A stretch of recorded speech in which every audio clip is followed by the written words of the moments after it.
I know death. He's got many faces. I look forward to seeing this one.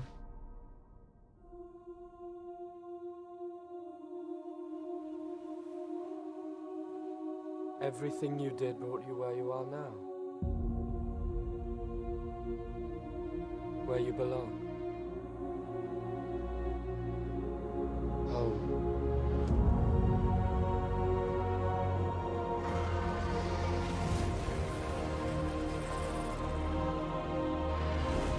They're coming.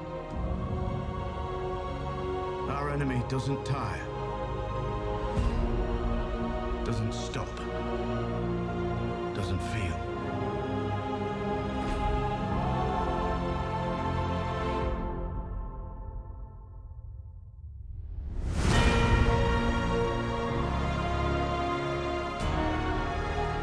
I promise to fight for the living. I intend to keep that promise.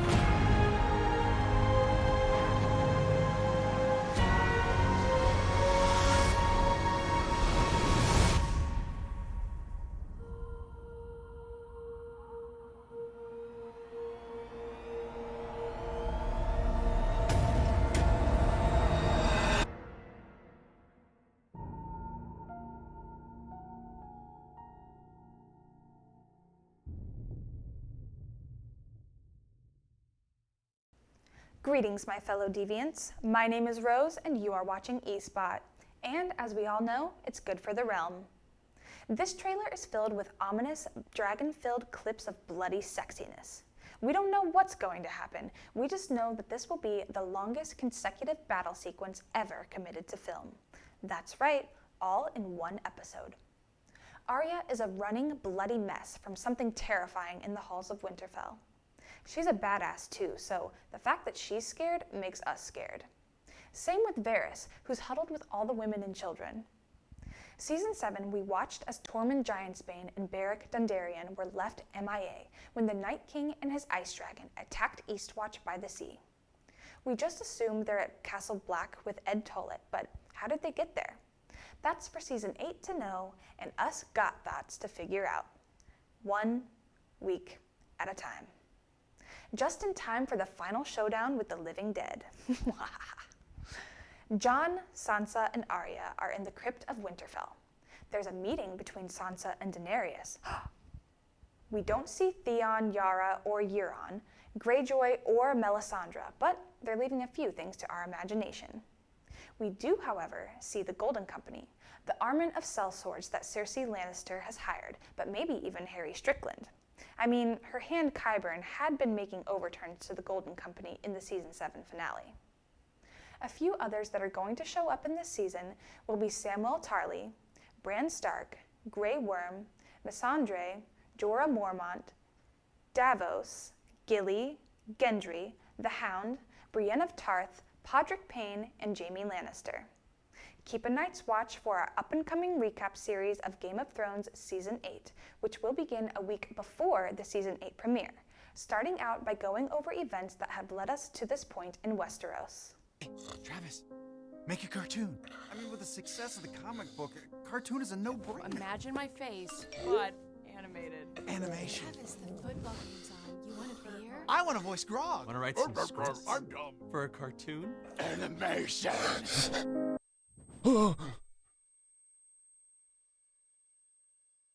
What's wrong, honey? I had a dream that Critical Role is making an animated special. Go back to sleep. We'll talk about it in the morning. No. Now, rise and shine, everyone! Banana Mojo!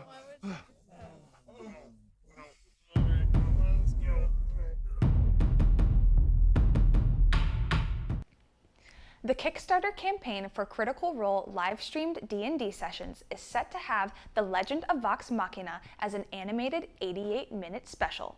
Their goal of $750,000 was met in under an hour and quickly climbed to $3.1 million. $100 and $200 backers will receive updated rewards because, they can afford that. Vox Machina and Mighty Nine campaign crossover one-shot has been confirmed. The animated series will be produced by Titmouse, the company behind Netflix's Big Mouth, and will be written by Jennifer Miro of Star Wars Forces of Destiny. This animated special is planned to release sometime in fall of 2020, and all the higher tier backers will receive their rewards by spring 2020. But due to the extensions of the animated special, this may be subject to change. Turn 10 posted in their Forza blog a link to something described as Forza Street. Some say it was an accident. I say nothing creates better hype than an accidentally leaked information. I see you, Turn 10. Bonnie Ross, head of Microsoft's Halo Studio 343 Industries, was explaining in her interview with CBS News 60 Minutes that it's difficult to find and recruit women in the game development.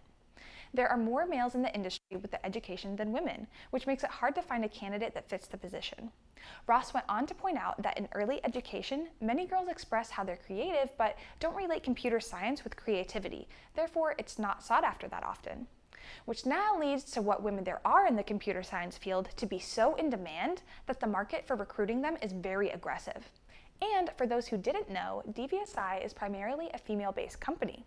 It's almost a 2-to-1 ratio up in this piece at all times. Uncharted director Amy Hennig was hired by EA to work on a new Star Wars game at Dead Space studio Visceral. But Visceral was closed down. Cost for the studio was very high due to its location in the San Francisco Bay Area. She said herself, "It's very hard to support compared to studios that cost a third of the price in places where there are tax credits. It was supported to be a third-person cinematic traversal action game. This is where the problem was. The engine they were using was for a first-person shooter game, EA's Frostbite engine, which made development very difficult. Many of the people hired were from Battlefield's development team, so the change in game type was also hard to transition to." Hennig states that she believes EA is looking more at games as a service, and they're trying more open world stuff versus the more finite crafted experience. The game was moved to EA Vancouver to remake the Star Wars title into an open world experience, but this was actually canceled in January. Okay, Anthem, you're about this close to getting your ass kicked. First, you released a less than complete game. Then that game goes on to crash your customer systems? Some players report getting refunds from Sony over Anthem crashes. Some, not all. PS4 owners are claiming that the game is forcing their consoles to shut down, even to the point of bricking them. Bricking means that it's a lifeless console that will not function again. If you want to look at what some of these players are saying, check out the whole dedicated subreddit about it. Game designer and writer Chris Avallone said he's completed working on Star Wars Jedi Fallen Order and is now working on another secret project. He's known for writing several story-driven games, including Knights of the Old Republic 2, The Sith Lord's Divinity Original Sin 2, Prey, Into the Breach, and he's the storyteller for Pathfinder Kingmaker, as well as on the writing team for Fallout New Vegas. Besides that secret project he's working on, his future work includes Dying Light 2.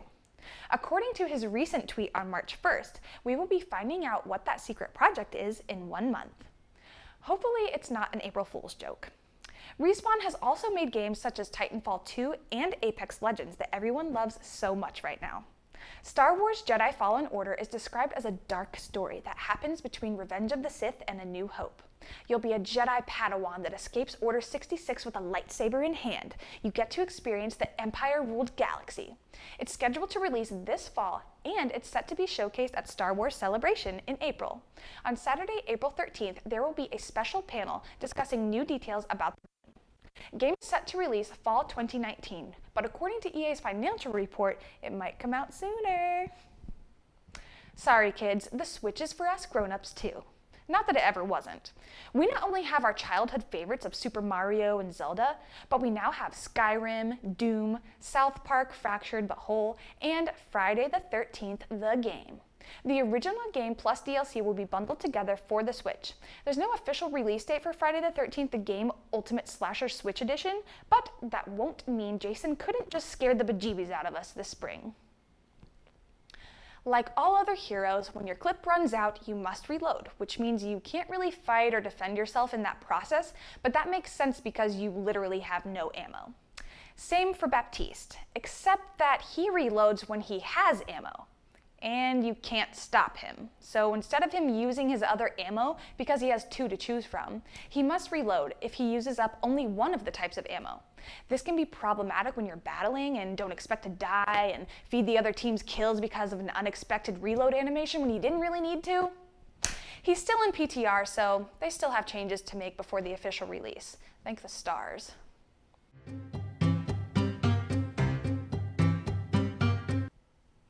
The following topic is a tad controversial, but something we feel needs to be discussed. It's regarding non-consensual sexual acts in video games. If you feel you may be triggered by the content, please feel free to skip forward, and we do apologize if this upsets you. Steam said mid-2018 that they will not allow things on the storefront that are illegal or straight up trolling. So they say that, but then there's a visual novel game on their store called Rape Day that lets you play as a sociopath that can violate women during the zombie apocalypse. An adult-only title that's causing an uproar. The developer says you can't reasonably consider banning rape in fiction without banning murder and torture, and then says most people can separate fiction from reality pretty well, and those that can't shouldn't be playing video games. The game doesn't currently violate Steam's content rules, but the developer doesn't know if the game will make it to its final release or not.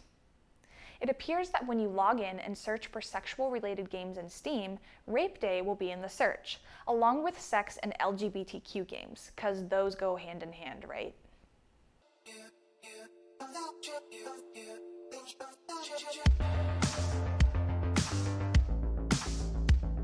Look at you, Microsoft, compressing your programs to work for my little technology. I'm so happy. Windows Lite will be a smaller, stripped-back version of Windows designed for dual screens and Chromebook-like laptops. We don't know when it will release or if Windows Lite will be the actual name, but we will be ready for it with open arms regardless.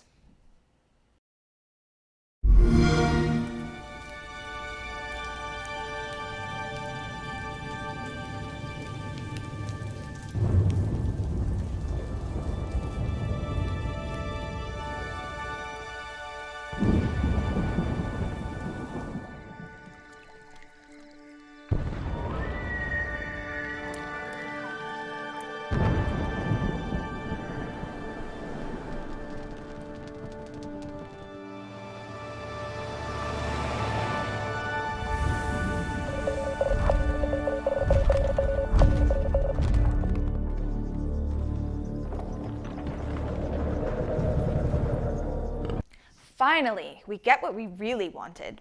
Produced by Steven Spielberg's Amblin Television and a new director, Kyle Killen, who is known for his work in Mind Games, Lone Star, and NBC's Awake, comes the Halo TV series.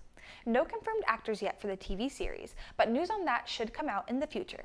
We do have Master Chief though, as well as a Jenny, who is an 18 to 20-year-old Asian woman who is probably an original addition to the TV series. A Dr. Halsey, who is the scientist in charge of the Spartan program and the closest thing Master Chief has to a mother. No details on the storyline either. That's on lockdown.